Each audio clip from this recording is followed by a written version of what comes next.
Hello friends, welcome back to coding stories episode 4 part 4।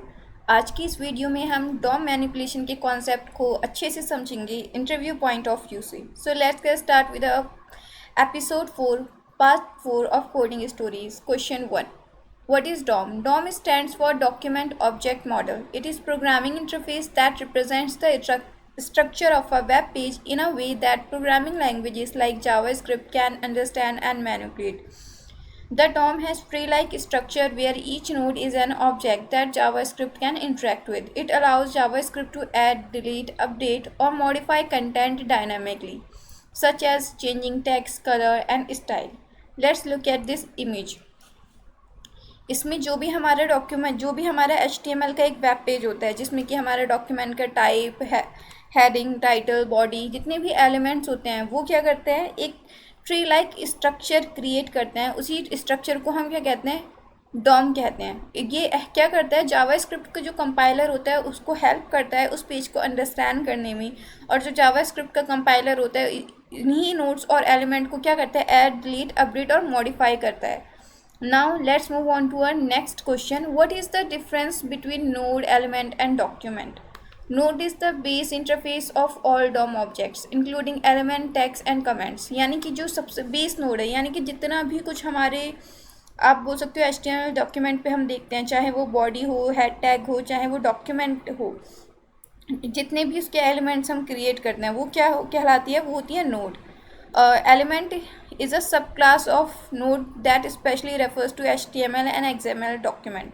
यानी कि ऐसी नोड को हम एलिमेंट बोलते हैं क्यों क्या करती है, HTML या XML डॉक्यूमेंट को रेफर करती है या रिप्रेजेंट करती है, उसको हम क्या कहते हैं, एलिमेंट कहते हैं। Document is a special type of node representing the entire HTML document and serve as the entry point to access the DOM. DOM क्या है, डॉक्यूमेंट क्या है, एक स्पेशल नोड है जो क्या करती है, हमारी पूरे HTML स्ट्रक्चर को, HTML को रिप्रेजेंट करती है। Let's look at this example. आप यहाँ पे देख सकते हो कि यहाँ पर भी एक डॉम क्रिएट हुआ है, डॉक्यूमेंट है, उसमें सारी नोड्स हैं। तो आप इसमें देख सकते हैं, चाहे वो डॉक्यूमेंट हो, HTML हो, हेड हो, बॉडी हो, जो भी कुछ है सब कुछ क्या है, एक नोड है। और यहाँ पर आप देख सकते हो कि जो रूट नोड है, यानी कि जो पर्पल कलर से है, जो हमारी डॉक्यूमेंट नोड है, इसे हम डॉक्यूमेंट नोड और रूट नोड दोनों कहते हैं। बाकी जितनी भी है उन्हें हम एलिमेंट नोड कहते हैं। और बाकी हमारे टैग्स और एट्रीब्यूट नोड है, जैसे कि हमारी इमेज होती है और इमेज में जो हम ऑल्ट टैग यूज़ करते हैं वो हमारा क्या होता है, ऑल्ट एट्रीब्यूट नोड होती है। Now let's move on to our next question. How can you select elements from the DOM? We can select elements from the DOM using various methods provided by the document object in JavaScript. The most common ones are getElement by ID, selects a single element by ID। यानी कि हम कई तरीके से जो DOM की help से हम क्या कर सकते हैं, कई तरीके से JavaScript में हम एलिमेंट को क्या कर सकते हैं, फैच कर सकते हैं, गेट कर सकते हैं।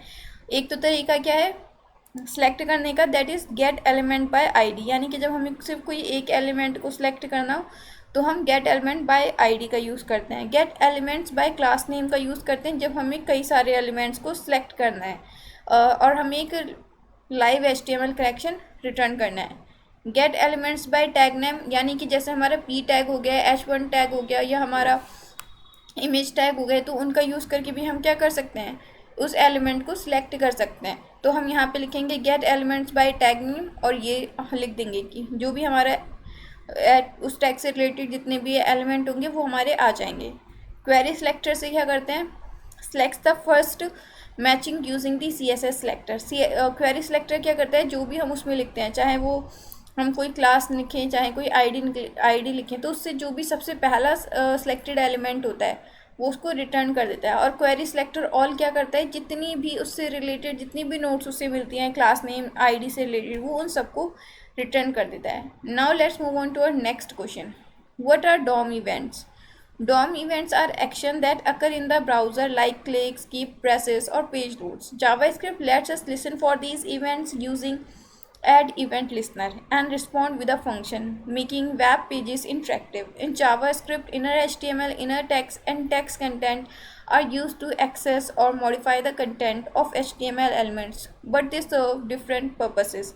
DOM इवेंट्स वो एक्शन होते हैं जो ब्राउज़र में अकर होते हैं, like key, press, click, double click, etc. JavaScript क्या करता है, let's us listen for these event using add event listener. JavaScript हमें इन इवेंट्स को आइडेंटिफाई करने देता है या हमें सुनने देता है कि अच्छा एक्चुअल में डॉम पेज पे क्या हुआ है, किसके यूज़ से, एड इवेंट लिसनर की हेल्प से। And respond with a function, और उसका वो रिस्पॉन्स किसकी हेल्प से देता है, एक फंक्शन की हेल्प से देता है जो हमारे वेब पेज को क्या बना देते हैं, और भी ज़्यादा इंटरेक्टिव बना देती है। Now let's move on to a next question. What is event propagation in JavaScript? Event propagation is the process that defines how event travel through the DOM. When an event is triggered on an element, it happens in three phases. Capturing phase, the event starts from the root document and moves down towards the target element. And the target phase, the event reaches the exact element where it is occurred. And the bubbling phase, the event then bubbles back up from the target element to the root. By default, most JavaScript event listeners are triggered during the bubbling phase. We can control the phase using the add event listener methods and third parameter. If needed, event.stop propagation can be used to stop the event from traveling further. Let's look at this example. If I have a div containing a button and I click the button, the event may also reach the div due to bubbling unless propagation is stopped. यानी कि अगर मेरे पास कोई div है, उसमें मैंने कोई button click किया है, ठीक है, सो हो सकता है कि वो जो इवेंट है वो div तक भी पहुंच जाए। क्यों, किसकी वजह से, बबलिंग की वजह से, क्योंकि मैंने जो प्रोपोगेशन है उसको स्टॉप नहीं किया है। Let's understand this with an example.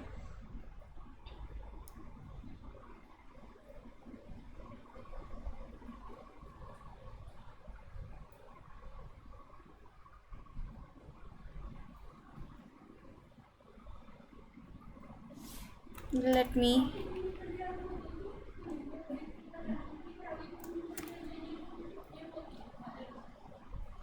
do this.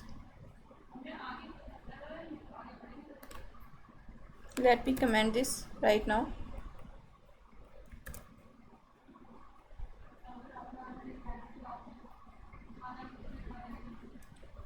सो ये जो हमारा एग्जाम्पल है, ये तो हमारा इवेंट डेलीगेशन का है।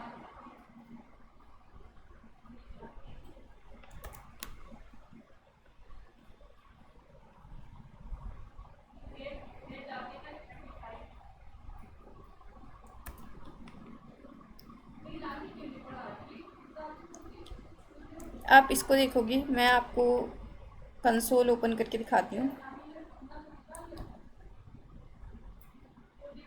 आप यहाँ पे देख सकते हो एक बार। Let me refresh this page. Now if when I run this, when I click on, तो आप देख सकते हो कि बबलिंग की वजह से क्या हुआ। सबसे पहले हमारा इनर डिव क्लिक हुआ, उसके बाद में हमारा आउटर डिव क्या हुआ, क्लिक हुआ। सबसे पहले ये बटन क्लिक हुआ, ठीक है। Let's understand this here example. तो यहाँ पर आप देख सकते हो कि बबलिंग हो रही है, यानी कि जो इवेंट है वो टारगेट से, जहाँ पे हमने क्लिक किया है वहाँ से लेके बाहर की तरफ को जा रहा है, तो इसे हम सिंपली बबलिंग कहते हैं। और कैप्चरिंग में इसका जस्ट अपोजिट होता है।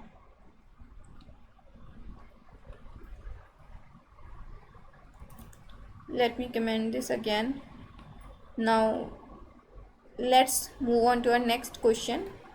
That is, what is event delegation? Event delegation is a technique in JavaScript where we attach a single event listener to a parent element, and it handles event for all its current and future child elements using event bubbling.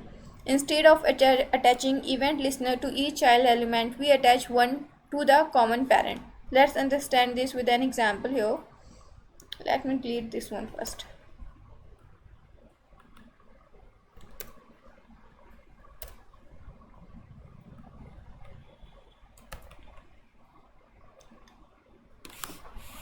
So what is written here? For example, when I click on this item, I got you clicked on item 1, okay, and now when I click on item 2, I got this, you clicked on item 2, and now when I click on item 3, I got alert, I clicked on item 3, okay. So let's understand this. इसमें वो क्या कह रहे हैं, simply कि हम क्या करते हैं कि कोई भी एक इवेंट है वो हम हर एक आइटम को ना देकर क्या करते हैं, जो उसका पेरेंट एलिमेंट है, जो कि यहाँ पर यूएल एलिमेंट है, वो उसका पेरेंट एलिमेंट है, तो वो इवेंट हम क्या करते हैं, उस पेरेंट एलिमेंट को दे देते हैं, यानी parent dot add event listener click, और उसमें के बाद हमने क्या किया, ये फंक्शन एग्जीक्यूट करने के लिए बोल दिया है। हमने बोल दिया है कि L if e dot target dot tag name is equal to L I, यानी कि वो जो अगर टारगेटेड वैल्यू एक लिस्ट आइटम है, तो जब भी हम उसके ऊपर कोई क्लिक करें तो ई dot target dot text content, यानी उस आइटम के अंदर जो भी टेक्स्ट कंटेंट है वो क्या करो, तुम शो कर दो। So I click on item one, I got item one. Suppose इसका नाम अगर मैं लिख देती हूँ, इसको मैं कर देती हूँ, और sorry, I apple. Here I wrote, instead of item one I write here apple. So when I click here, you can see you clicked on apple. So this is what is written here. कौन सा parent element, जब भी हम parent list के ऊपर click कर रहे हैं, ठीक है, अगर यही चीज़ मैं सिंपली एलिमेंट के ऊपर करती तो वो बहुत ज़्यादा मैसी हो जाता, क्योंकि मैं हर एक एलिमेंट को पकड़ के पहले यहाँ पर लिखती क्लिक, फिर उसके बाद में लाइक आपको क्लिक करना है, किस पे करना है, एल आई पे करना है, फिर कौन से एल आई पे करना है, तो इट बिकम लिटिल मैसी। इसीलिए हम उसमें क्या करते हैं, एक टेक्निक है कि हम सीधे उसके पेरेंट एलिमेंट के ऊपर ही वो event like add event listener लगा देते हैं, और हमारी वैल्यूज़ फिर हमें मिल जाती हैं। So event allegation is a technique in JavaScript where we attach single element to the parent element and it handles event for its current and future child elements using event bubbling। और ये इसे क्या करता है, event bubbling का ये use करता है, यानी कि जब मैं इसके ऊपर क्लिक करती हूँ तो ये लाइक इससे पहले बबलिंग का कॉन्सेप्ट एक्सप्लेन किया, जैसे जो बबल्स होते हैं वो पहले धीरे धीरे बनते हैं एक सेंटर से और फिर सब जगह फैलते हैं, वो same thing happens here. Now let's well, thanks for watching. I hope you liked it. If you have any question, you can let me know in the comment section.